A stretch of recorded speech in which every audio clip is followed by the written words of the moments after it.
Fala, coniqueiros de plantão, tudo beleza com vocês? O vídeo de hoje será como imprimir e configurar adesivo vinil na impressora laser, aqui especificamente na impressora cônica Minolta.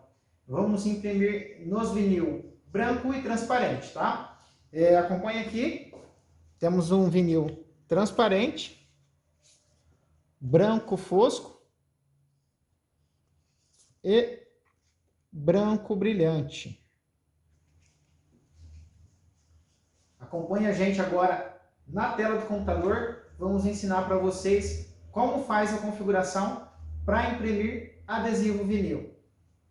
Aqui na tela do computador, vamos clicar em imprimir, entra nas preferências, vamos na guia básico, tamanho de papel já devidamente configurado, vamos selecionar a bandeja, tá? Que será na bandeja manual. Entra em Paper Settings for each tray, significa configuração de papel para cada bandeja, e vamos selecionar a opção TIC 2 Side 2, que é uma opção que aquece um pouco mais o fusor. Assim, faz uma fusão melhor do toner no material. Eu já expliquei em outros vídeos a como você encontrar a melhor configuração para cada tipo de papel. Este vídeo aí vai estar no card para vocês acompanhar melhor. TIC 2 Side 2, ok. Vamos selecionar 3 cópias, lembrando que a gente vai estar imprimindo branco brilhante, branco fosco e transparente. Dá o ok. Vamos aplicar aqui e enviar para imprimir. Acabamos de fazer a configuração e enviar para a impressora. Uma dica para quem tem impressora cônica e não quer ficar configurando aqui na tela da impressora antes de enviar a impressão, você pode configurar a impressão aqui no driver, mandar para a impressora, esperar o arquivo ser processado na impressora para depois alimentar a bandeja, certo?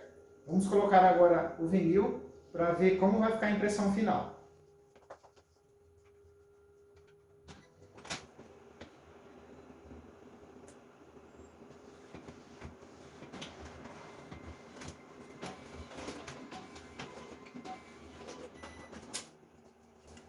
Imprimimos os 3 vinil na sequência e ficou desta forma. Vou mostrar bem de perto agora para vocês verem como ficou cada impressão, tá? Aqui foi impressa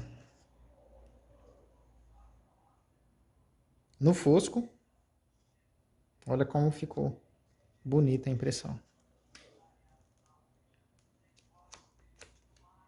Impressão no vinil fosco.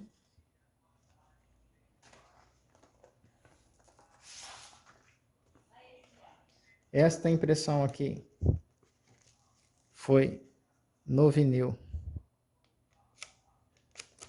transparente. Olha como ficou linda a impressão. E a última impressão no vinil branco brilhante. Olha só como a impressão ficou muito bonita também. O vídeo de hoje é esse, espero que vocês tenham gostado. Quem ainda não se inscreveu no canal, se inscreva. Eu tenho certeza que os nossos vídeos vai trazer uma certa ajuda para vocês. Beleza? Quem tem alguma dúvida, deixa aí nos comentários. Se você tem alguma sugestão de vídeo, também comente aí abaixo. A gente vai estar levantando aquelas dúvidas mais frequentes. Possivelmente estar gravando um vídeo no futuro aí. Beleza? É isso aí.